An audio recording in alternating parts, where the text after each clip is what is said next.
Welcome to On Tapes, a podcast about the physical medium of VHS tapes. My name is Rowan, and each week-ish, my co-host Mark and I will look at 3 tapes. One film which I've chosen, one film which he has chosen, and a third novelty tape which we pick at random. What do we have today, Mark? This week, Rowan, we've got Romy and Michelle's high school reunion, The Invisible Man from 1933, Yes? and a collection of 4 Simpsons episodes, each with a sort of theme. Viva Los Simpsons. Yes. Do you like my fake enthusiastic radio guy voice? Let's see what we've got next. Let's kick it off. Romy and Michelle's high school reunion is a 1997 film. Are you gonna, No, gonna go back? Gonna drop that bit. No, let's carry on. So, Romy and Michelle, it's high school reunion. You picked this tape. Yes. Why? Don't know. Just, for some reason, it was on my radar. Okay. And I thought, that's the kind of rubbish we could talk about on the On Tapes podcast. And also... I do like the 90s rubbishness of this podcast. It speaks to my heart. Yes, which a lot of 90s rubbish ended up on VHS, of course. Speaking of which... Also just seemed like a fun film. Yeah. And we haven't done a lot of those. Don't want to get too depressing. True. We had that one episode that was just, Pretty grim. So speaking of 90s rubbish, the trailers for this film that preceded it on the tape. 90s rubbish. My literal first note is Marvin's Room, 1996. Definition of 90s nothingness. Yes, I did think that with all these trailers. Oh no. The second trailer, Air Force One, which is coming soon. A fun fact, I own this film on VHS tape, and I've only ever seen it on VHS. So when I watched this trailer, I was like, that is exactly how I remember this film. Who directed Air Force One? Wolfgang Peterson. Ah. I think. That's a off the top of my head guess. Director of Das Boot. Yes. And then we have our feature presentation. Well, before that, I will add, I've got one note for the trailers. It says, trailers, a bunch of piss. Feature presentation. My first proper note about the film itself is that it opens with the No Doubt song Just a Girl, which, if I'm not mistaken, plays either at the very start or fairly near the start of the film Clueless, which came out before this. And it struck me as odd that they used the exact same song in both films. Not that they're that similar, but I imagine they play to the same audience. Very much so. I mean, when I was watching this film, I was like, yeah, this is really kind of Clueless. The fashion, I would say. I mean, if you look even at the front of this box, the kind of fashion that the two friends are known for, I would say is quite Cluelessy. Oh, yeah, definitely. I mean, when we watched Clueless, 90% of it was just comedy on outfits. And when I watched this film, 90% of my attention was, that's a nice outfit. Should we spend half an hour of this talking about outfits? I mean, we could do. I mean, it was a core theme of the film because Lisa Kudrow wanted to be a fashion designer. Yes. So the two characters... Well, give us a synopsis of the film, Mark. It's about 2 friends who have been friends since high school and they're a bit washed up. They're party girls. From Arizona, is it? Tucson. Yes. Tucson, Arizona. Arizona. And Notoriously awful town, I believe. now they're living in Venice Beach. Yes. Living the life. Trendy area. In stark contrast to Tucson, Arizona. Yes. So, yes, they don't have jobs, and the whole plot kicks into gear once one of the girls runs into someone they knew in high school, and they notify them of the high school's reunion. Yes. And they try and kind of change their image to project this lifestyle for when they meet the people they went to school with. Yeah, first they try to act like highfalutin businesswomen. And that's what they settle on. Yeah. They first just want to get boyfriends and get into shape. Yes. As if they're not already in shape. To be honest with you, a lot of this film was so weirdly structured. Kind of like Clueless in that sense, that Clueless starts, and then there's that middle bit, and then there's like another plot. Yeah, Clueless kind of has segment. I don't know why we're talking about Clueless. It does draw parallels. That it kind of there's this one section that's very distinct, and it moves to this other section that's very distinct. Yeah. I don't know why you would do that. I mean, there's a Why whole that was a section fad. of this film where, spoilers, it turns out to be a dream sequence. Mm-hmm. One of my next notes on is that there is the opening shot, going back to that, kind of comes in. There's a crane shot on the beach, and it comes in like through their window. It's the Citizen Kane of its time. Yes, alright, okay. Is Lisa Kudrow's portrayal of Allison in The Simpsons episode that she's in based on her character in this film? No. Seem quite similar to me, just in terms of how What she year was that? talks. Late 90s, I think. Okay. One of the things that jumped out to me was the fact that I missed nightclubs. Oh, God, The yeah. opening, more to the opening of this film, it opens in a nightclub, and I'm like, oh, God. Very sad note, that one. How did you feel about the portrayal of the 80s in this film? Because obviously, this is 97, but they seem to have all the cliches down. Yeah. Well, in one scene, they're dressed like Desperately Seeking Susan. Mm-hmm. Well, a lot, yeah, they are kind of known as like the Madonna fans. Yeah. But In stark contrast to the lame, preppy types in the school. Mm-hmm. And the film's soundtrack, I thought, was quite decent for an 80s soundtrack. Yeah. A lot of films that go for the 80s soundtrack kind of overdo it and just play kind of cliche songs that are overdone. Yeah, But this had like Cyndi Lauper, Devo. Did kind of annoy me as one of those films that's too reliant on its soundtrack. I think. Yeah, but I do dislike that personally as a thing. Okay, fair enough. But I can imagine them selling this soundtrack album. Bananarama was the other one that was on Yes. there. 2 Bananarama songs feature in this film. I bet you they wanted to make a lot of money on the CD. Yeah, this was the peak film soundtracks. Swingers. Pulp Fiction. Batman Forever. Batman Forever has a good soundtrack. Yeah, it does. Speaking of The Simpsons, do you see the shot where Deep Space Homer was on the screen? Yes, I was gonna mention that the one of the garage that one of the women work at, one of the guys, or a bunch of the guys, are all sitting around laughing at The Simpsons, Yeah. much like we were. But you'll hear more about that later. Do you like that scene at the garage? The garage? I said garage, didn't I? Yeah. Ah, Garage, please. garage. Car hole. Simpsons reference. The scene where she wants to borrow a car Yes. from one of the mechanics, and she pretends to have sex with him with the. Well, she kind of. Well, he's like, I want something in return. She's like, I'm not going to have sex with you. Yeah. And so they just pretend to have sex so he can look like a big man. Yes, like kind of sounds she'll make remarks about his penis Yes. and whatnot. Kind of a funny scene, but it kind of fits in thematically with the film. Mm-hmm. And then once that's it's Romy who does that, and once she gets back to Michelle and shows her the car, Michelle asks, "Oh, what did you do to get this car?" And she replies, "Well, I gave them all hand jobs." And then Michelle just kind of goes with it, and Romy just turns to her and goes, "Do you really believe I would do that?" And that's just one of the lines that kind of stuck with me from this film, because at one point I was just noting down good lines. Yeah. I don't know if it's particularly quotable, but Feel like it was trying to make itself quotable at times. it wasn't really like lines you'd use in life. It was just kind of like there's just a lot of funny lines that really worked for me. Yeah, fair enough. It did feel very rightly written. Mm-hmm. I don't know how much influence David Merkin, the director, had over this film. What did you make to Mira Sorvino's accent? I couldn't possibly comment. Why? I don't have an opinion on it. Why? What did you think of It it? just seemed really odd. I was watching this and I realised that I don't recognise Mira Sorvino ever. I've seen her in something. I was confused because I got her confused with Mina Savari for a bit. Did you really? Yeah. I don't It's think like, we she looked doesn't look, anything alike. doesn't look like she did in American Beauty. She somehow looks older now. That film's 2 years away. Confusing. I've not seen her in anything else before, it turns out, despite her being quite omnipresent. The thing I saw her, I forget what it is. I looked up right after I watched this film. It came out after this. So I don't know if she changed her accent or it just wasn't as striking to me. But she's from New York. But she had like the very strange accent. It sounded like she was doing an accent, but Maybe she she kept was it up the whole time. Trying to do Valley Girl? Possibly. But she still retains it in the flashback scenes. Oh. Confusing. Maybe she was trying to do Arizonan. I don't know what that sounds like.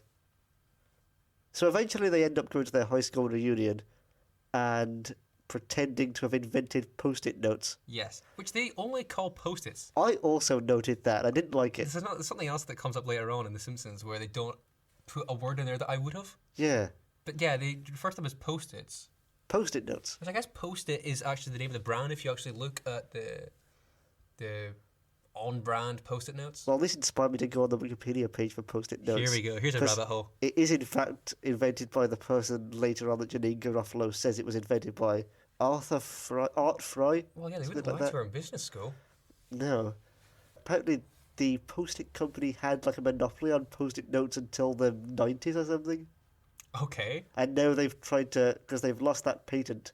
Yeah, because I mean, you can get any old like supermarket will have their own brand post-it notes. Yes, now they've tried to sort of expand their business, make sort of like huge post-it notes and various different kinds. How about the part in the dream sequence? Michelle talks about, because they have an argument about when they're coming up with this lie. They talk about what each of them would have done in the production of the invention of these post-it notes. And at one point, Michelle talks about the adhesive glue, and one of the like bully girls asks her to describe the process, and she does off the top of her head, which I thought was great. But I wonder how accurate that is to the actual process of them being made. Good question, I wouldn't know. Did the Wikipedia not mention that, Mark? No, it was mentioned in the adhesive No, glue. didn't get that deep. What did you think of the bully girls? I liked Elaine Hendricks' character. The pregnant ones? Yes. Elaine Hendricks' character is the character later on who is revealed to be working for Vogue. And then he's like, yes. they're good dresses. Yes. And then they yes. get a boutique at the end. They are very generic school characters, but a lot of this stuff kind of had to be in this film because the girls themselves are playing off these tropes. So you need the other characters in the film to be those tropes. Yeah. My favourite character was Alan Cumming. I thought he looked really young. Especially in the flashback scenes, which I guess, yeah, you're trying to make him look young, but... He always looks young, though. He's a bit of a twink. Do they look eternally young? I guess... He looks quite young in Icebird's show. That was a year after, wasn't it? What did you make to his... 2 years. What did you make to his new face? I tell you what, I've written down here, plastic Alan Cumming is incredibly creepy. Freaks me out. Why? Just unpleasant. Uncanniness, or just he doesn't look good? Doesn't look normal, right, or anything. He looked better before. Alan Cumming's not unattractive, yet they were acting like he was really ugly. What was he worse looking in? This plastic surgery makeup or the Kurt Wagner makeup? Kurt Wagner looks alright. Yeah? I think he's a handsome Big fan of the blue skin? fella. The hairy blue skin? Yeah. Okay, well, to each their own. In the Munich circus, he was known as the Incredible Nightcrawler. One of the things speaking of tropes, was the fact that they fall out. The classic cliche of two best friends falling out as we reach the third act. And then they have to realise at the end that they care for each other. Yes, but in the dream sequence, I did like the bait and switch, that kind of the fake ending that we got about them just not reconciling and still arguing 70 years later. So weird. Some I like the bizarre dream choices in sequence. this I film. really like the dream sequence. Yeah. Because I'll tell you why. Because I liked when it changed back to reality. Almost everything was different. Like the ballroom that the reunion takes place in was different. Characters acted completely different to how they were before. So you kind of get your cake and eat it too, which is... It pads the runtime. I did For a thin premise like this, it was quite a neat trick. It did feel a bit like padding to me at times. Yeah. A trick the Simpsons would use. Tell you what, I would have liked to have seen more Janine Garofalo. I thought she was quite good. Me too. I've got a note here. She is the definition of 90s hot. Do you know what I mean by that? I think I do. Like a typical kind of attractive woman who kind of resonates with that time period. Yes. Like, not to say she's not attractive now, but like she is kind of that standard, I think, or like one of the faces you'd associate with that. Yeah, I can't imagine her outside the 90s, and when I look at pictures of her now, there's a sort of weird, uncanny quality. See, Nev Campbell maybe is one of those. Yeah. I'm sure Lisa Kudrow for some people. Yeah. Like anyone in Friends, really. Yeah. Did you like the closing dance number? The three-way dance number in which Alan Cummings, Mina Servino, and Lisa Kudrow all dance together? No. No? Not I really. thought it was quite interesting, the kind of three-person number. Such a strange film. It is strange. That's... In that 90s way. A bit like Josie and the Pussycats, which Alan Cumming is also in. Yes, from 02. 1. Yes. 01. The audience that they were making films for, I guess, just doesn't exist today, maybe, in their minds, in these studios' minds. Yeah. Was this a Miramax film? Well, the audience for that doesn't exist. Hey, no. Touchstone. Very self-aware film. Very ironic. Yeah. These days, things are self-aware, but in a smug way. Okay. Like they Go on. assume that audiences expect self-awareness, but they also expect like the sincerity. Okay, What am I yeah, saying? I don't I know. kind of see where you're coming from. Like when they do self-aware these days, it's like they're acting like they've invented self-awareness. Okay, I get it. I kind of know what you mean. It's kind of like how when they do a new adaptation of something or a remake, and they act like, yeah, we're putting a feminist slant on it, even though those themes are already present in the film, as if like the 2010s invented woke feminism and so on. You know what I mean? Mm-hmm. Yeah. Like that remake of Candyman that was supposedly going to be all about race, as if Candyman isn't already about race. Yeah. Or the Black Christmas remake about abortion. Would you like to move to the Invisible Man? Sure. I have a lot of notes about Invisible Man. So, First of all, let's talk about the trailers. I was gonna say the tape that we've got seems to be part of a set. I am Dracula. The classic Universal Monsters collection. I was nice to see The Black Cat by Edgar G. Ulmer in here. Nice little bit up here. Yeah, it was odd when they were showing the film. trailers and it would cut to one that was in colour. You're like, whoa, weird. Horrible. I prefer my Hammer films, to be honest. So this tape says it's digitally remastered. Could you tell? Not really. Okay. Actually, could I? Maybe a bit. It did look I nice. don't really know what to compare it to. It was in freaking full screen. I tell you what, I did was interested to see that after the classic Universal logo with the real globe was the NRA member. Yeah, I the saw it too. FDR's National Recovery Administration. Well, my note just says, glad we got the old Universal logo, and then followed by, and the NRA logo? Yeah, it was a big part of the New Deal. The National Recovery Administration, not the National Rifle Association. Yes, I mean, I didn't know what I don't think I know what the symbol for the current NRA is, so I was just kind of like, weird. A gun, I assumed probably. it wasn't that, but you know.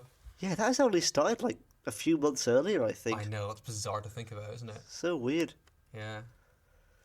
Nice to see that they're doing their part, though. Yes. Get us out of this dang depression. Did you like that Claude Rains was credited as the Invisible One? Was he? I didn't notice that. Yeah, it was top of the credits. And then the next note I have just says, God, I miss little town pubs. Much like nightclubs. I tell you what I thought about this film was that one of the things I love about watching these old kind of horror films, or Hammer horror films have this a lot as well, there's always the like little eccentric inn or tavern that's filled with weirdo character actors. It reminded me of the original Wicker Man. Yes, as that well. too. That's a good scene of the original Wicker Man. Well, I mean, it's kind of like the central point. Because, I mean, the main character in that is also staying at that hotel pub Yeah. thing. Did you like Una O'Connor as the landlady? I hated the accent. Not just her, a lot of the accents, but yeah. My favourite of the terrible accents is once they get the police officer, Oh, the God. Bobby involved. That's so good. Literally his first line is, "What's all this?" And then later on, what is it he says? He says, he's invisible, that's what's the matter with him. yeah. What was that noise? Yeah. He's all eaten away. Yes. Yeah, they kind of just went full bollocks with the accents. It's really good.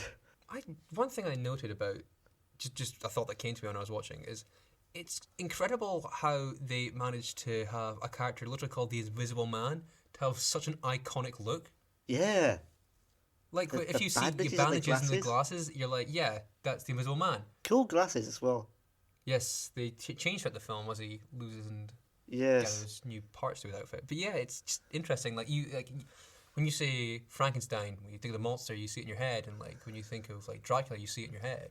And the Yeah. character called the Invisible Man, just kind of mad to me how they managed to make it so iconic. I mean, with Frankenstein, it wasn't an established look until the I know, but I'm 30s saying film. they established that crazy Yes, look. Like yes. they've gone on to make these looks. I mean, like Dracula yourself. I mean, they had vampires, but like the Dracula or most people think of is Bela Lugosi, not Count Orlok from Nosferatu. Yes. Speaking of the accents, that just made me think about how... I didn't think about this before, but you got Claude Rains' character who's kind of posh and upper class and has very sort of clipped accent, and all of his people after him have these working class regional accents. It's kind of thematic because he's kind of, as he goes on, fancy himself more and more this Ubermensch type character who's going to dominate the world. Yes, a level above. Yes, like in that scene where he goes to the bank, then throws the money everywhere, and laughs as they all swarm at it. Yes. a lot of the horror from this seemed to come just from the fact that he, as when he was invisible, it's just kind of omnipresent and you never know what he is. Yeah. And they kind of play with that, especially towards the end. There's parts where he'll be in one place, then all of a sudden he'll be in a place that he couldn't feasibly be. Yes. Because the idea is that he's just traveling, but like there's no way he could. And I think that's a lot of where the horror comes from, because I was expecting it to honestly be more suspenseful. There wasn't a lot of very suspenseful scenes, No. if I'm being honest. I mean, at the start, I feel like the main suspense was coming from the fact that you've got this film called The Invisible Man. It's obviously the guy in the bandages. Yeah. When is he going to take off the bandages, and are we going to see right through him? Yes. And then we do. How did you feel about those effects? I like them. I thought they were very good. good, aren't they? Yeah, really good. I like the parts where he's just wearing one piece of clothing. Yeah. Like early with his shirt, and then later on in the film when he's just trousers dancing down the street. And he's singing that song. Yeah. I like, very funny rapscallion, isn't he? Yeah, it's very camp, that trousers scene. Yeah. Well, speaking of camp, I mean, this was directed by James Whale, of course, noted homosexual, who directed, he basically was one of the kind of inventors of the concept of camp in cinema with Bride of Frankenstein. Ah. That's like the urtext for what you look at with camp. And he was actually from round my way. Really? Yes, he was from Dudley in the Black Country. Dudley. Exactly. Was that right? Was that correct? More like Dudley. Oh, yes. Sorry. He was quite openly gay, I think, as well. He was born to a working class family. Apparently, in his later years, he used to host pool parties. Didn't swim, but he would enjoy sitting poolside and watching the young men swim. But he retired quite early, I think, because he made this anti-Nazi film called The Road Back, which is a sequel to All Quiet on the Western Front. Okay. And the German ambassador, this was in 1937, complained, and it got edited, like basically beyond its recognition, and then banned in Germany anyway. And it didn't really make any money. And he had a big falling out with the president of Universal, who at this time was Charles Rogers, before it was Carl Laemmle. And he basically got forced to make a couple of crappy B-movies to wear out his contract. Yeah. Retired in 41. But a pretty interesting guy. There's a biopic about him called Gods and Monsters, where he's played by Ian McKellen. Ah. So check that out if you're interested in James Whale. If you like recent biopics about cinema, such as Mank. Yes. Oh, don't worry, we'll come to that. So, more about the idea of him being invisible. There's a lot of cases where you just kind of accept that he's not just invisible, but like silent as well. Yes. There's a scene back at when the police officer arrives and he's sitting at a table with people either side, and the Invisible Man has to be crawling on top of the table to do what he does. Yes. And you Doesn't make a noise. I would kind of assume that if someone was that close to you, you just kind of feel their presence, even if they were silent. You know what I mean? Yeah, I know what you mean. Kind of. They do play fast and loose with that. But I think it works. Yes. Kinda- Yes. That's the comedy. Yeah. I mean, you wouldn't want to sacrifice it in the name of good comedy. No. I was kind of creeped out by some bits, despite how funny the film is overall. Yeah. I can't think of any specific examples. One of the tactics I like that they use is just, especially the first time he goes invisible and he kind of runs through the town, is like wire tricks, like pulling stuff on wires and whatnot. And I think that must date back to like old haunted houses, that kind of thing. Like, I guess that makes sense as well. And you like kind of old sort of horror films that would do stop motion tricks. yeah. I was more thinking like as you kind of go through, it's like, oh, you see something move and Yeah. there's no explanation for it. It's like it's a thing on I guess that would make sense. a rope, string, I which is still used today. I'm pretty sure. Yeah. All of the sort of filmmaking techniques in this film were quite good, I thought. There was a lot of kind of visual gags. Like, there's one scene that's quite subtle early on where there's the other scientist talking to the Invisible Man's ex-fiancée, Flora. Mm-hmm. And in the shot of while he is talking to Flora is a big bunch of flowers, which they're kind of talking over awkwardly. There's a lot of like little quirks to this film. Yeah. There's one scene, especially in the script. There's one scene where they're talking about it's like a press event where they're talking about how they can get the Invisible Man. And the reporter's like, well, why don't you put a bunch of wet tar down on the roads and catch him that way? And the mayor, whoever it is, just kind of like, well, he's not stupid. Why would that work? He's not an idiot. Or something to that effect. Yeah, they all... And it's just like that, like, again, not self-aware Yeah. per se, but like kind of playing with your expectations. Yeah, definitely it's part of it. I do kind of like as well how sort of comedically incompetent everyone trying to catch him is. Yeah. Like when they formed that circle. The daisy chain? Yeah, which reminded me of Le Cercle Rouge. Remind me of Hands Across America. Fair enough. And they like encircle him and he easily wriggles out of it. Yeah, like he appears behind them. Yeah. Yeah. Why would that work? Just go through their legs. They're not that close. What did you think of Claude Rains in this? Interesting that he's playing. I mean, of course, it's a strange circumstance to begin with. Yeah. The way the character is. I don't know. He was great. Yeah. A lot of it was voice work. Definitely. And body language in the bandage scenes. There's a lot of lines that were clearly dubbed on afterwards that were quite nice. Yeah. Like in scenes where you just, again, like these scenes where you see stuff moving with wires and like characters like being messed with. And he's just got like, these lines over the top of it. They're quite nice. Yeah, his kind of delivery alternates between insane in a funny way and sinister spitefulness. Yeah, which is a great character. It's a brand of villain that I really kind of like. Yeah. One that you can kind of laugh along with, but will also just turn you on a dime. Kind of weird, off-kilter. Mm-hmm. Do you know one aspect I really liked was when he was wrapped in the bandages, whenever he got really agitated, the bit of bandage around his mouth would start to flap. Yeah, I didn't in a notice way that looked really weird and insane. Because it would just gesticulate wildly as he's going mad. Didn't see that. Do you know Boris Karloff was originally considered for this role? Interesting. Yeah, he withdrew because Carl Laemmle kept trying to cut his salary. Oh. Yeah, but I don't think he would have been as good as Claude Rains It in would this have been film. very different. He's too Just big. his presence, yeah. Yeah. Claude Rains has got that sort of sophisticated edge to him. Yeah, playing like an kind of everyman scientist kind of guy. Yeah. You can see him as like a guy who's normal but starts having delusions of grandeur. Mm-hmm, mm-hmm. If it was Karloff, I would just imagine he kind of is insane from the start. Interestingly, we never see him in his like pre-invisible state. His visible state, you could say. One shot just before he dies. Yes. He comes back, then dies. That's him post-invisible, as opposed to pre-invisible.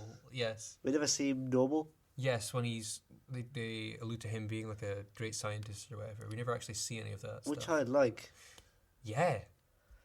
They really do just throw you into the he's invisible thing. Yeah. Yeah.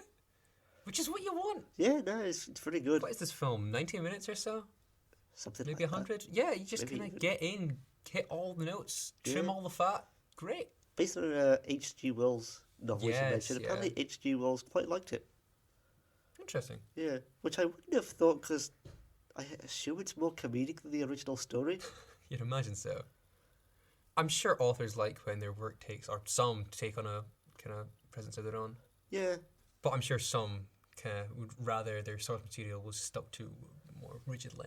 I assume so. I mean, not everyone can be as stubborn as Stephen King. Yes, yes. You see the 97 Shining? No. I watched it, actually, I was going through my old tapes last year and just thought, ooh, The Were you? Shining, I'll put that on. No, that was not Jack Nicholson. When were you going through your tapes? Oh, this was... Pre-podcast? It would have been pre-podcast. yeah, this was over summer. Pre-podcast. Interesting. Yeah, but very disappointing. Oh, well. But I did have a recorded episode of Doctor Who. Oh, That so was that made quite up nice. for it, of course, yeah. Yeah, and I got the start of a You like your Doctor Who. BBC News broadcast. Do you know Jack Straw resigned as Home Secretary? Breaking news here on tapes. Yeah, it was quite crazy. Should we start to tackle this Simpsons tape? Oh, we can make a start. Let's look at that box. Viva Los Simpsons in a nice yellow box. I like that it went with Lost Simpsons rather than Last Simpsons, like Las Vegas. because they're called Lost Simpsons. What's the Elvis song? How does that go? Is it Viva Viva Las Vegas. He says Las in the song, yeah? I assume so. Otherwise, he's a moron. Yeah, you never know. And another note along with the yellow tape, I think that most of the Simpsons tapes that I own come with yellow boxes. But yeah, there's also a nice little sticker on the tape itself. Yeah, if I you do don't like see that. it that often. Lost Simpsons, of course, very popular in Spain. It's The Mexican Homer Simpson? yeah. Listen, don't Spanish people claim that their version of Homer is better than? Yes, their dubbed Homer is a legend over there. Yeah, and like there's illegally branded Simpsons merchandise everywhere. I'm told. Mr. Burns says excelente. So you and I, we kind of bonded over The Simpsons when we barely knew each other. Yeah, pretty much. Yeah, it's a big part of our relationship. Yeah. We've watched many Simpsons episodes together over the years we've known each other. Yeah. And I thought when I found this in my old tape collection, I was back at home a few months ago, I was like, why not treat ourselves? You do like to complain about how we watch awful, awful novelty tapes on this podcast. Yeah. So I thought I'd just, This really was a treat. I mean, I've often said that I don't understand people who haven't watched The Simpsons ever. Like, what do they talk about? I don't understand how to perceive the world non-Simpsonsy. Yeah, like when you see... You're flicking through the channels and Planet of the Apes is on. Yes. Stop! The human's about to escape. Yes, how do you see these things and your mind not just jump to a Simpsons reference? Exactly. We've really been ruined, our minds, not ruined, enhanced. You're walking down the street and there's, it's the restaurant Taquito. I want some taquitos. I want some taquitos. It's just become part of life. Yeah. So this tape is, as you said, I think last time, an entertainment theme very loosely. Yeah. It's got the 2 episodes that prominently feature the Mr. Burns Casino. Which kind of flow into each other. Yeah, interestingly, and they're 5 seasons apart. Yeah. Interesting. Yes, and then it begins with Homie the Clown, then $sign Pringfield, Or How I Learned to Stop Worrying and Love Legalized Gambling. and then Viva Ned Flanders and Homer at the Bat. Do you want to get straight into the episodes? Well, first it opens with a trailer for another Simpsons tape, Raiders of the Lost Fridge, one I don't actually own. What was in that one? There was King Homer, obviously. Mm-hmm. I don't know. I didn't. Not King Homer, King Size Homer. But I didn't recognise the others. I was making the note that this was a thing while I was on. And then it's followed by the trailer for the virtual Springfield game for Windows 95. Did you know about this before? Never seen it. I think, again, it's one of those things that I know it from it being on this tape. But yeah, I remember watching this a lot and thinking it was really cool. Did you ever play it? No, I was busy with Simpsons Hit and Run at this time. Of course. Good game, but bad geography. Things aren't where they're supposed to be. It's very irritating. Well, I mean, some things change with the levels. Yeah. No, that doesn't make any sense. Never finished that game. Got as far as the second from last one where you're supposed to deliver the toxic waste. The last 3 episodes, the last 3 missions are the exact same. Yeah, but different. Increasing difficulty. I beat it once when I was younger, and then I went back and played it. I think I got to that second to last or third to last mission. So irritating hearing all of Grandpa's quotes over and over. I know, and it's such an annoying way to end a game. It's just, do it. It's very old school, kind of like, Yeah. you think you've beat it and... Do it again, but harder. Would you like to talk about the first episode? Yeah, Homie the Clown, the episode where Krusty is in massive debt with the mob. So he opens a clown college to train some regional clowns. And Homer obviously signs up for this. Yes. And then has to help Krusty at the end defeat the mob. Did I even phrase that? Impress the mob. By defeating them. Defy their expectations. Yes. So the episode opens, interestingly enough. There's no kind of filler section like you get a lot of Simpsons episodes. Not filler, but pre-plot bit. Yeah. Where there'll be a that got 2-3 minute thing that will... It's almost a full time before we move into the main plot. That got a lot worse in the later seasons, I think. You say that, but even the episode 10 episode that we'll cover kind of opens not straight into it, but it's not relevant to Yeah, well, I mean, that is kind of season 10's getting towards later. Sure, but I mean, you can pick out episodes from the Golden Age that Yeah, definitely yeah. have that. No, I agree. But one of the things, it's like I'm not saying season 10 is as bad as season 20 or something. No, I know what you mean. But him swallowing the bicycle at the very start is literally the very end of the episode. Yeah, it sets it up really nicely. It's good structure. Yeah, it's very interesting that they had that in there. Yeah. Do you know what the impetus for this episode was? It's that... A clown college? No, originally... You know why Homer and Krusty look similar? Because Yes, originally... the original thing was Homer was going to be that. Yeah. He was going to be Krusty, and Bart was going to look up to Krusty and not Homer. And then be impressed at the end that his father was actually his hero Did all you along. also know that Marge actually was meant to have rabbit ears? Well, it's based on appearance-wise on Binky and Yes. Bongo from Life is Hell. Yeah. Sorry, I'm just getting all these... Cliches out. Just a fact that is very similar to what you said. Yes, I did know this, yes. Yes. And I guess this is a play on that piece of trivia. Yes. I think Krusty gets framed. Krusty Gets Busted was the thing where they finally definitively decided to make them separate characters. Which is season 1. Yeah. Because it would have been stupid if they was that. Yeah, and I'm glad we got Krusty growing into his own as a character. Yeah. The off-screen, as in like not on the Krusty show, Krusty, Yeah. the awful person Great with character. his massive gambling debt. Yes.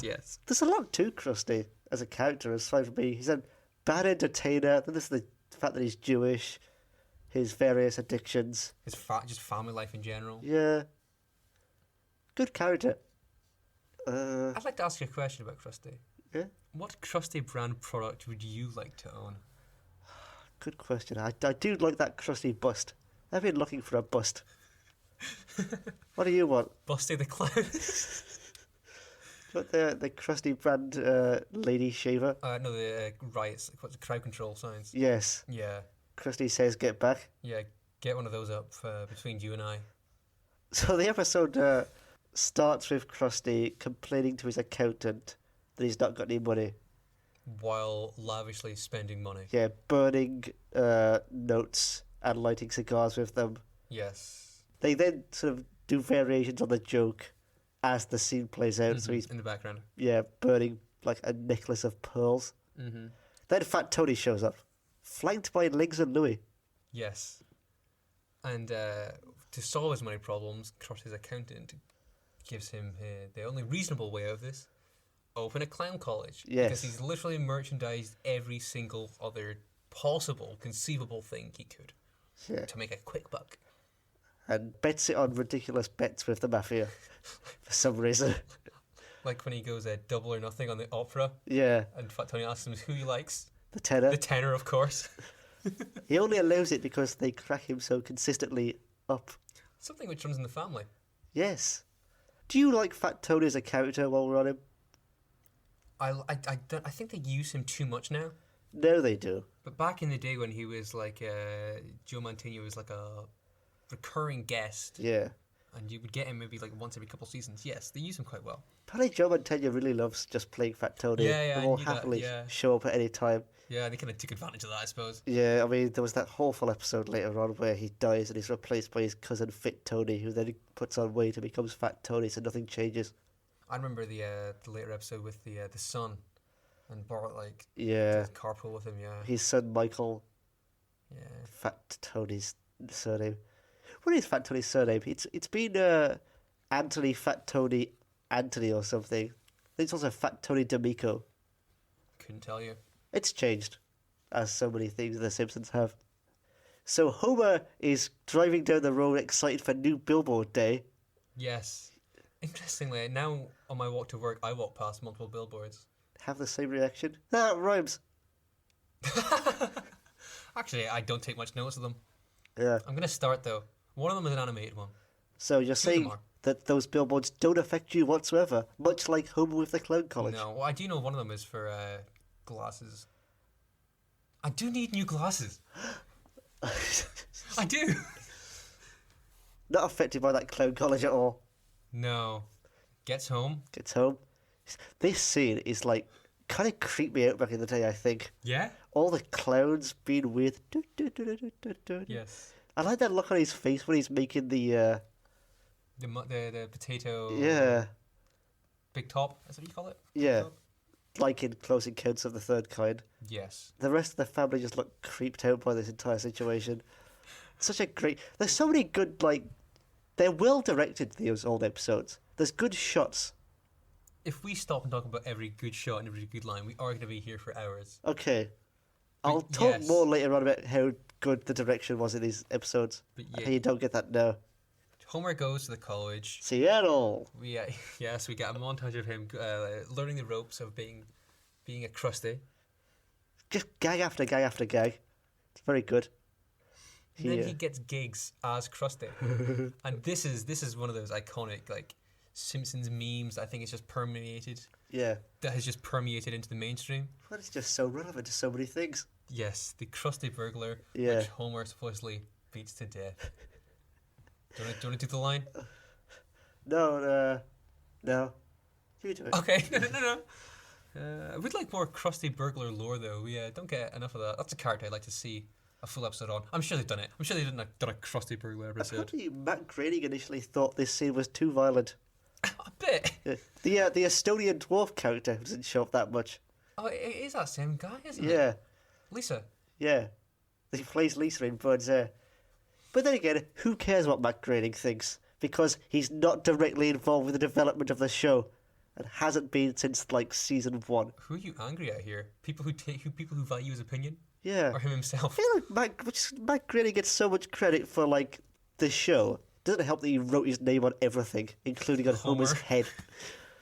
But, like, someone like Sam Simon, who did properly develop the humour style of the show from the early seasons, and is, like, basically the main guy responsible for developing what the show became, gets basically no credit. Well, you kind of see that kind of rises to the surface when you watch a show like Futurama, which looks the same, but the humor I would never say is the exact same as The Simpsons. No.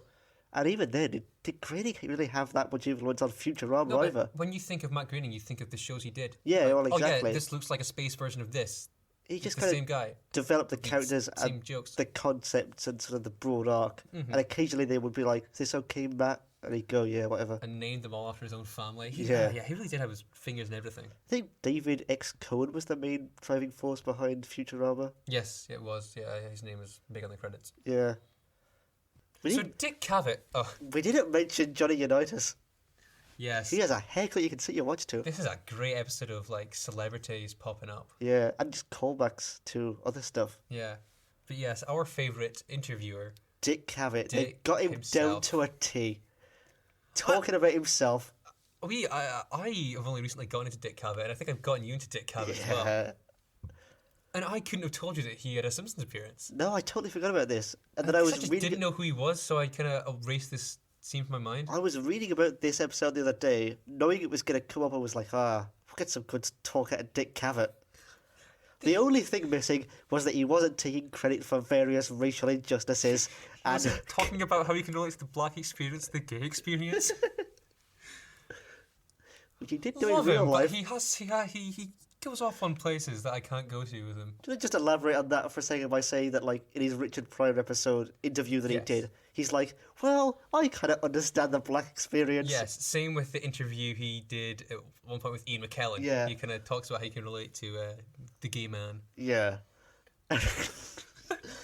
And in this, they kind of get a similar thing where he's like, I've got more anecdotes about me with various people I've met. Yes.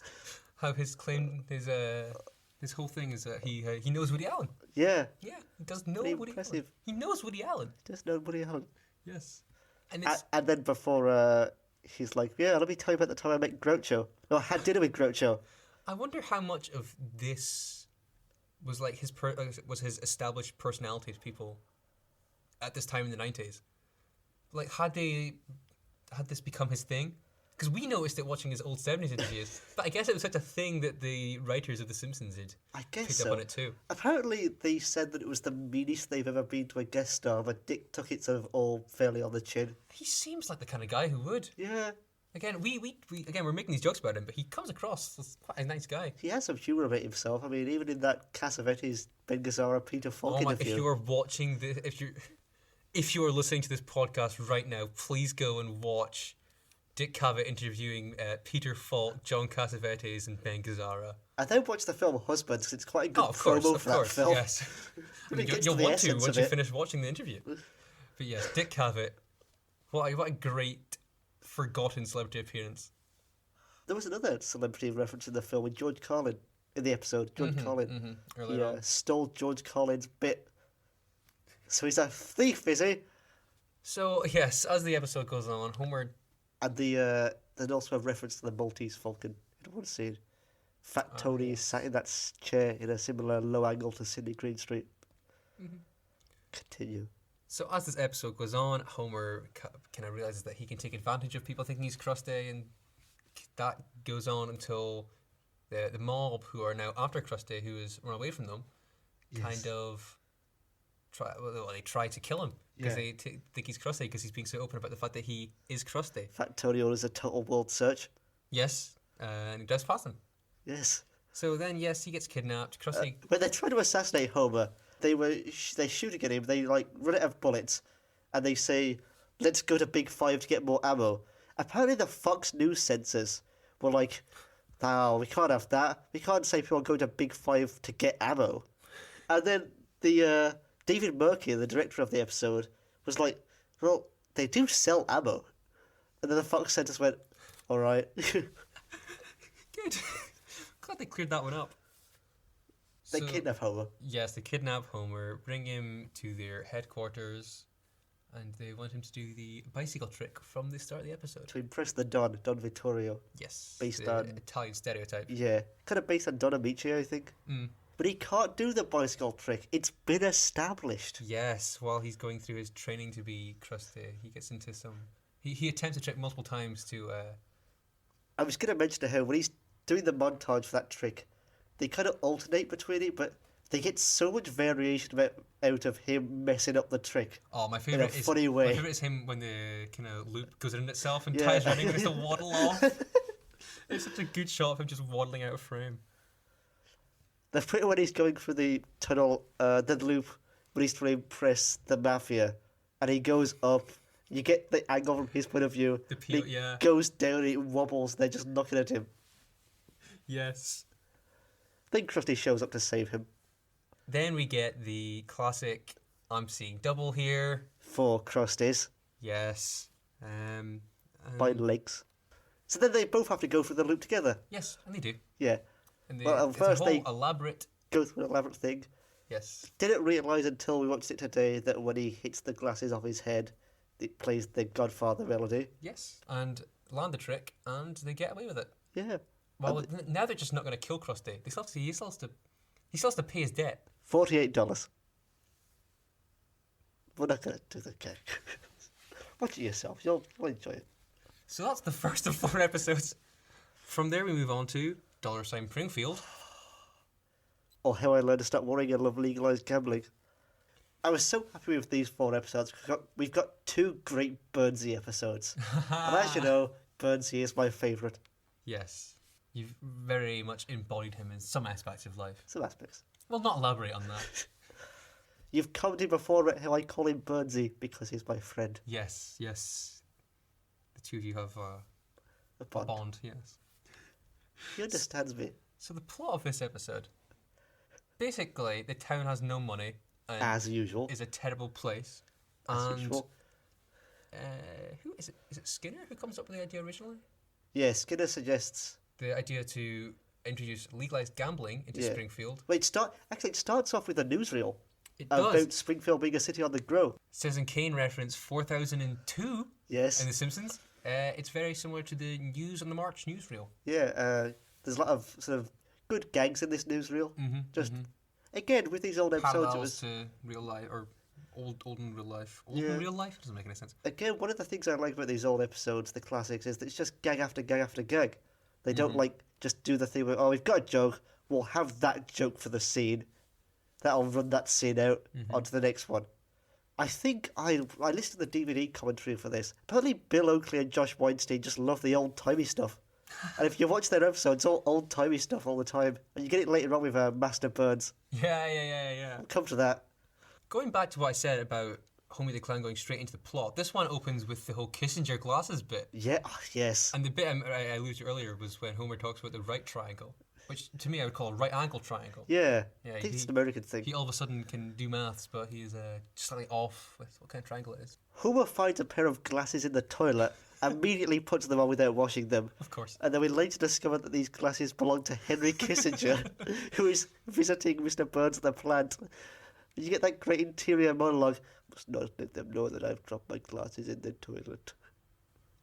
I was worried about referencing Henry Kissinger as a war criminal on this episode in case that's slander, but they do that on the DVD commentary, so it's okay. What do they say? Just something like, I guess he was doing all those war crimes or something. Who does the commentary? Is it Oakley and Weinstein? It's usually like a variety of them. I think Who's doing this one? This one was David Merkin, the director, I think. And Matt Groening might have been there, who would occasionally chime in because he didn't have much to say. Have we specifically mentioned how Merkin heavy this episode is? No. Yeah. But it is. It's a strange one. Wait. It's the same David Merkin? I assume so. Google it. I mentioned that I alluded to it earlier, but I'm sure it is.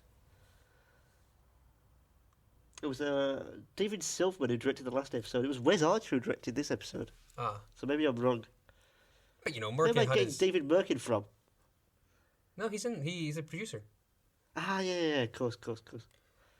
I mean, a lot of these names, I don't know, I'll probably cut this out. A lot of these names, like Brad Bird, who you see come up as producers, go on to direct. Yeah.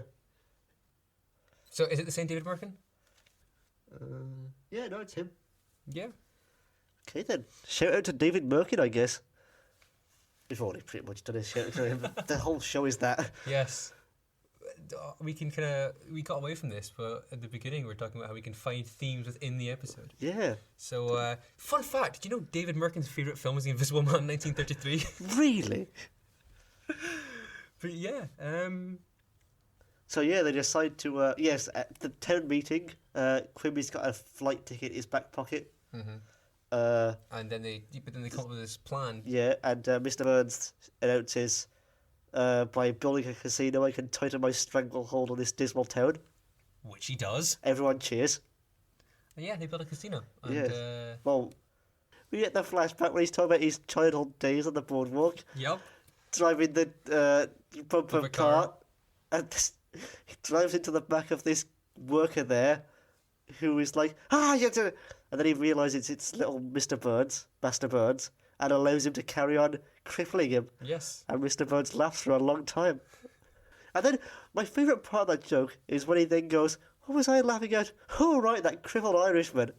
As if specifically the fact that he crippled this man is the thing that he finds hilarious. Yeah.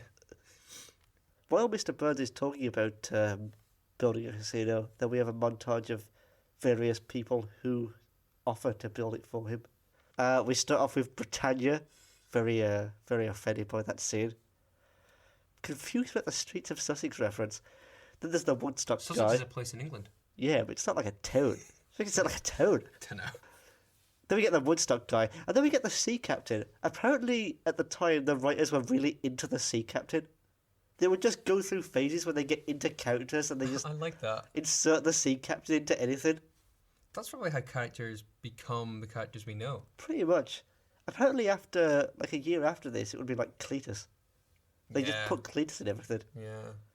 He popped up and took off quite quickly. I think same with Gil. Yeah, He was a character they introduced quite late, like what, season 9, 8, 9? yeah. In the last Phil Hartman episode. Yeah. And then all of a sudden he's in every episode. Yeah, an episode dedicated to Gil is what we need apparently. Also, apparently, some of the writers hate Barney. I discovered that as well. The Barney joke in this wasn't great. The Barney jokes. The one he burped at the town meeting, the cheer, and then later on when he's talking about like Marge's son Bart. So you understand the writers who hate Barney? Yeah, he really didn't write the best lines for him in this episode. No, he's a good character though. But Mr. Burns has a better idea for the casino design. Yes. they Sex build it in appeal his- and a catchy name. Yes. Mr. Burns Casino. And so the rest of the episode includes Marge, a lot of other casino gags, but the gist of it is Marge becoming addicted to gambling, Yeah. neglecting her family, While running parallel to the plot of Mr. Burns. becoming a Howard Howard Hughes. Hughes type character. Yeah, going insane in this 2001 Space Odyssey room for some reason. Yeah, I don't know what the weird mix of references is here. Was Hughes known for having a casino? Well, he lived in Vegas. Did he? Ah, I didn't know that. Yes, I know that from the Orson Welles film F for Fake. Didn't know if they mentioned that in The Aviator. Allegedly wore Kleenex box on his feet, didn't cut his nails, and was obsessed with germs. Well, that one scene in The Aviator is where I'm getting all my knowledge from.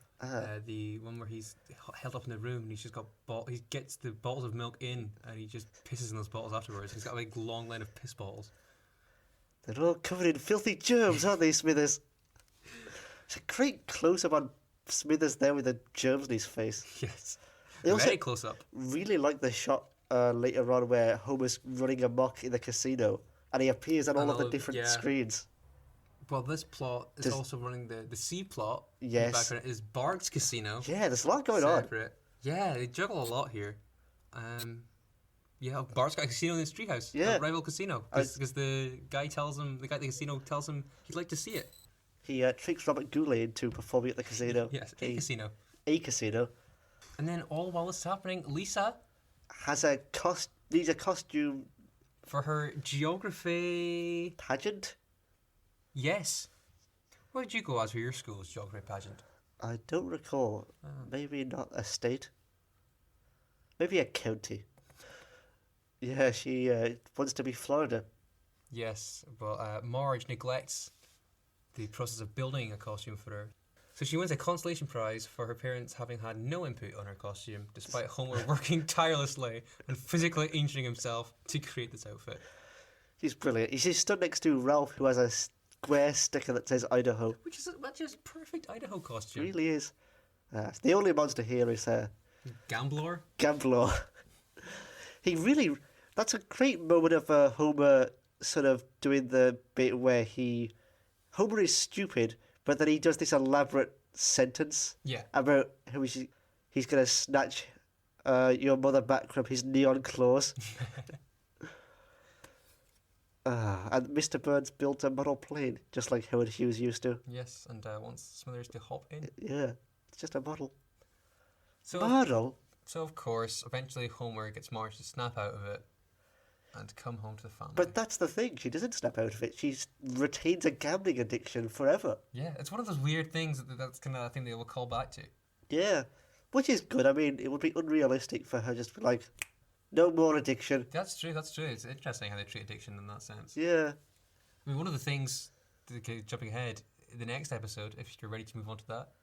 Yeah, sure. The next episode is one where they kind of joke about the fact that they mess with the lore a little bit, because the next episode opens with the destruction, the implosion or explosion of the...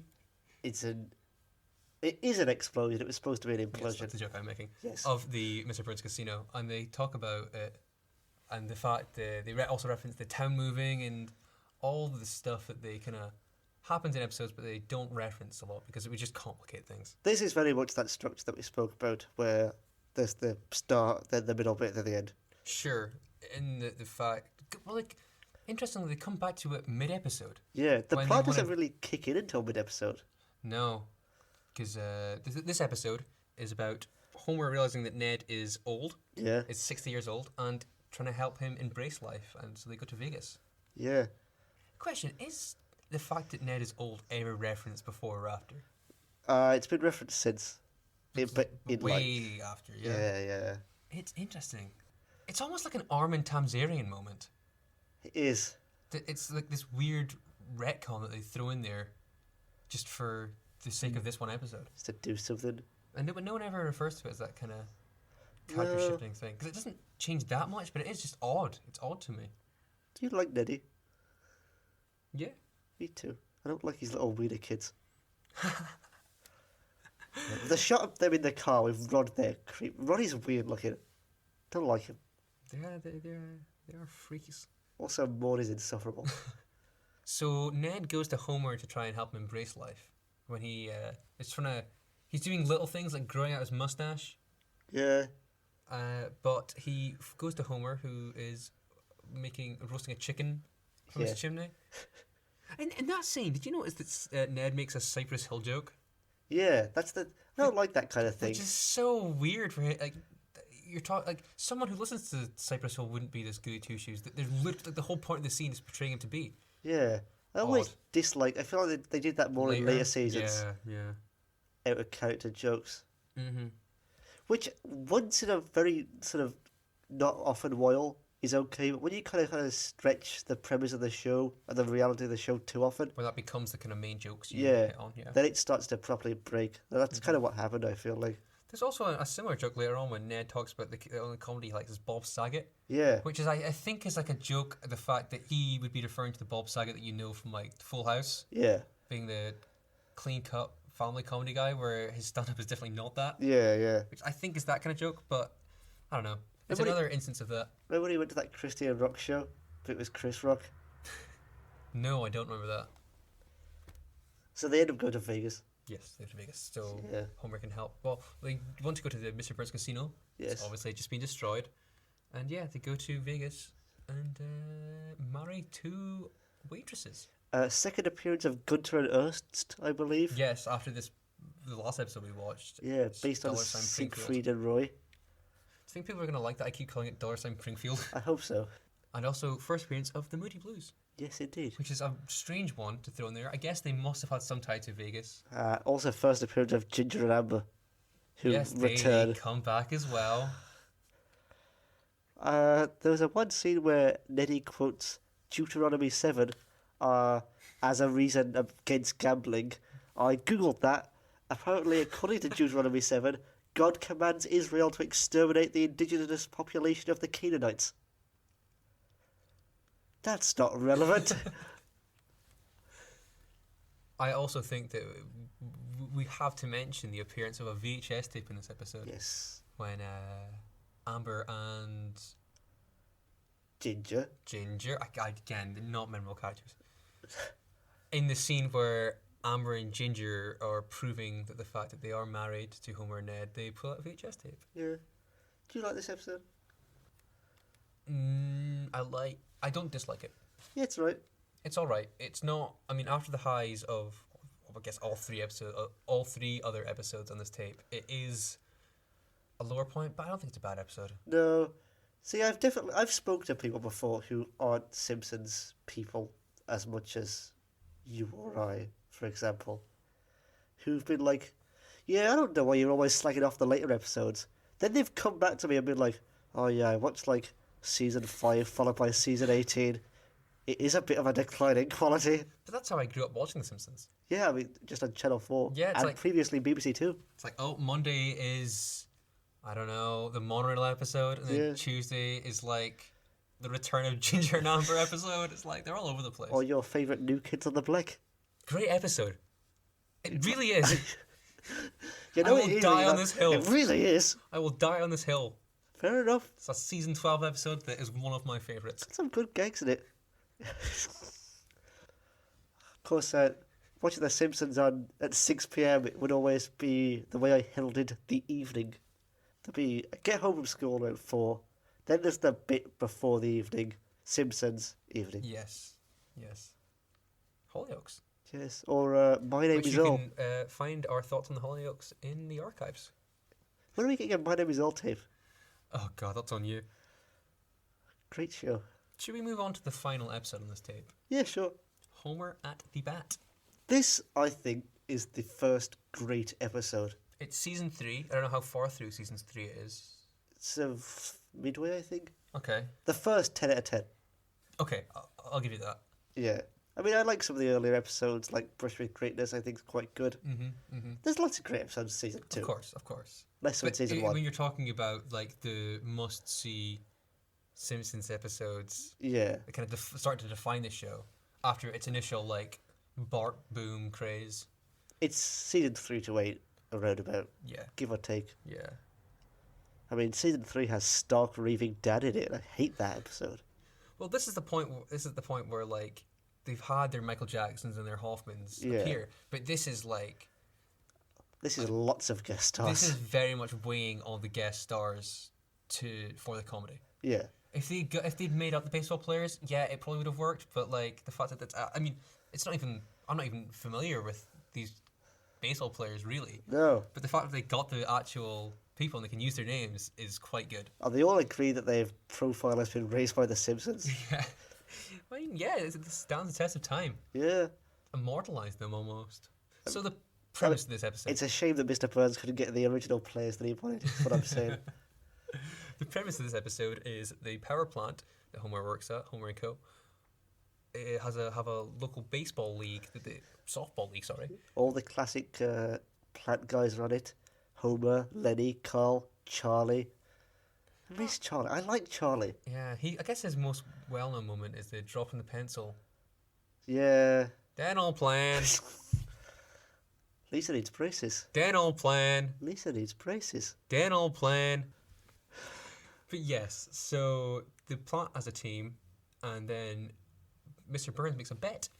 Yes, with Ari, the Greek owner of Shelbyville nuclear power plant, who was previously played by John Lovitz. He's not in this episode. Which is strange, because they seem to just bring in Lovitz whenever. Yeah, but he's not been in it that much. I'm very sad to say that I know that in a lot of the newer episodes they've brought back his characters. They've brought back Ari, and they've brought back the painter guy, and they've brought back the nursing children's home guy, woman.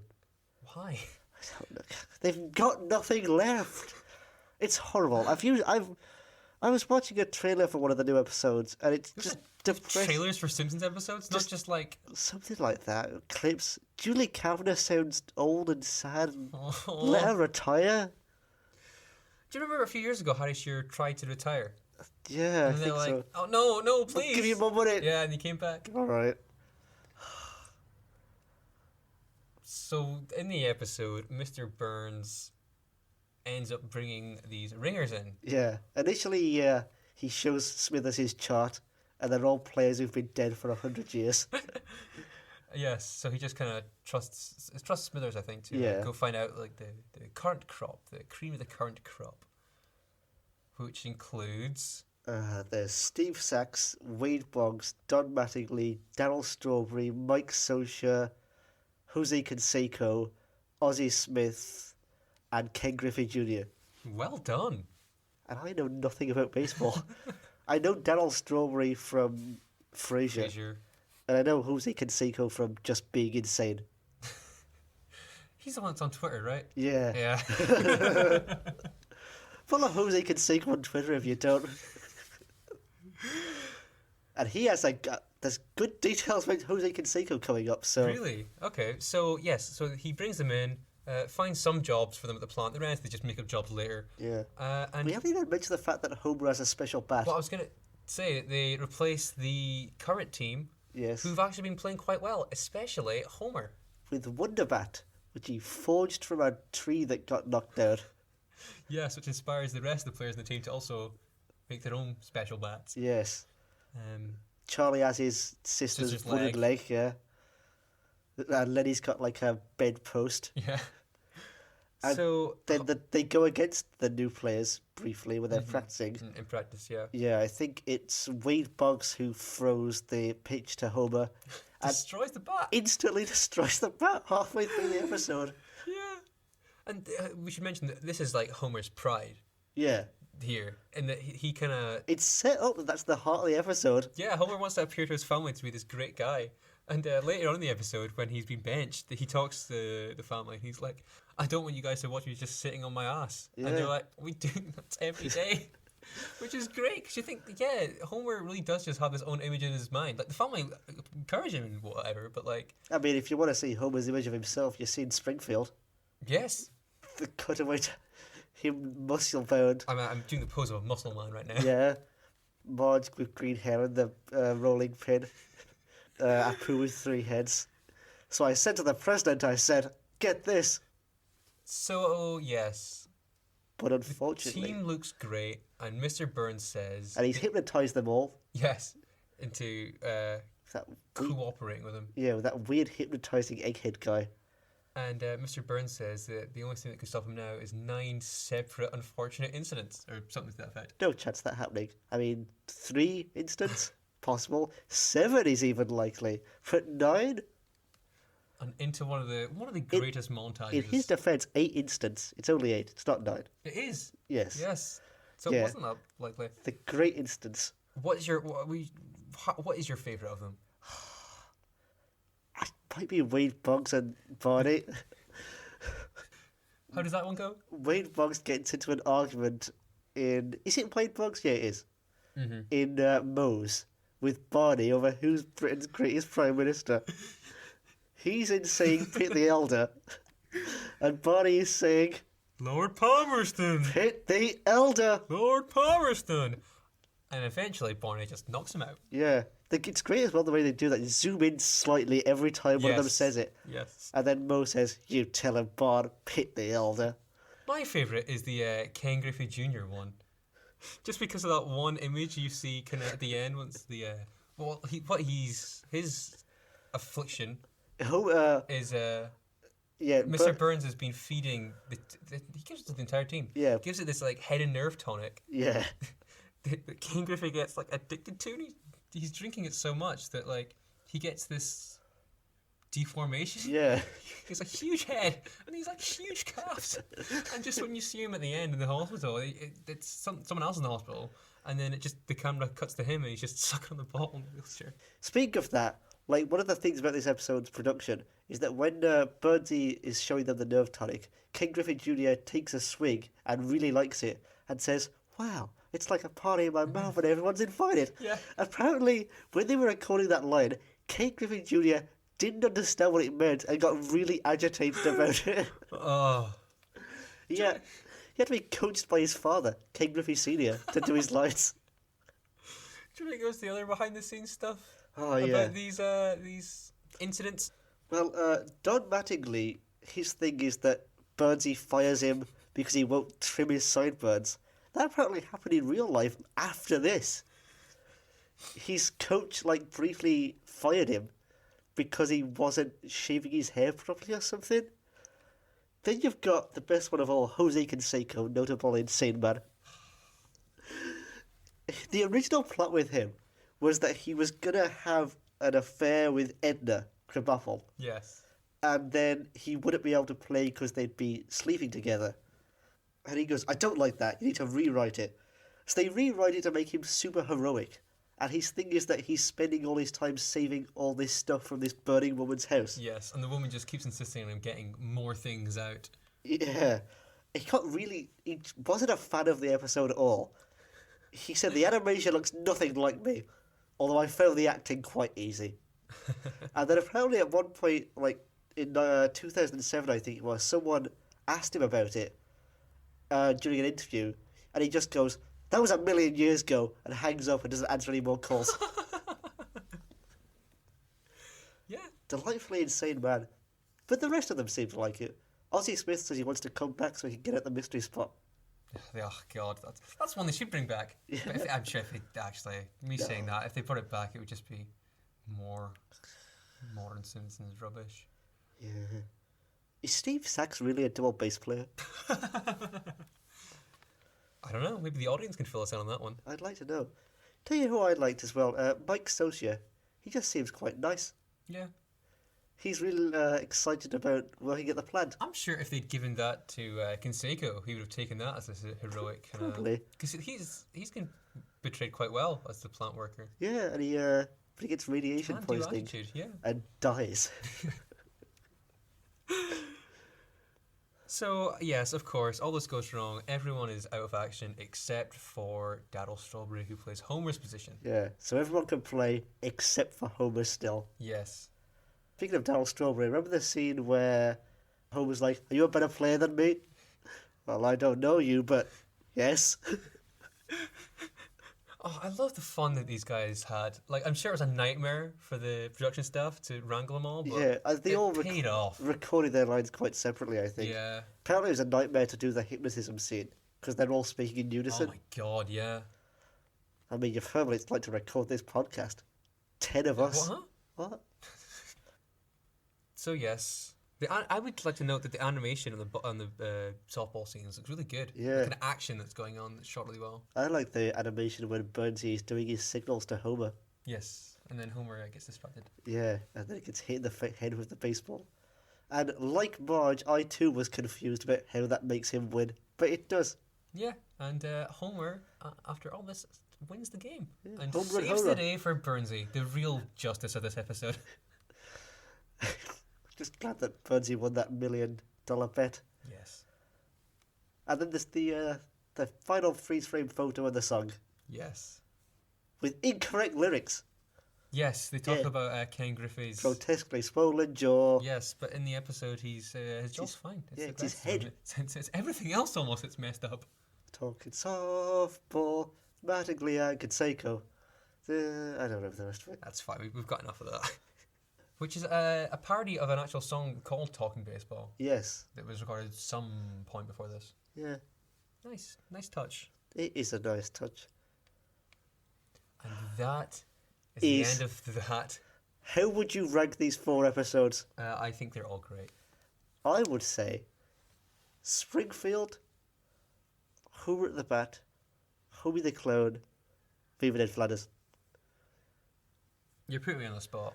I would put Homer at the Bat probably top. Then... then Homie the Clown, I think, and then Springfield, and then Viva Ned Flanders. But that top 3 could change any day. It could. I think Springfield for me though is an eternal top 10. Fair. Just love Burnsy.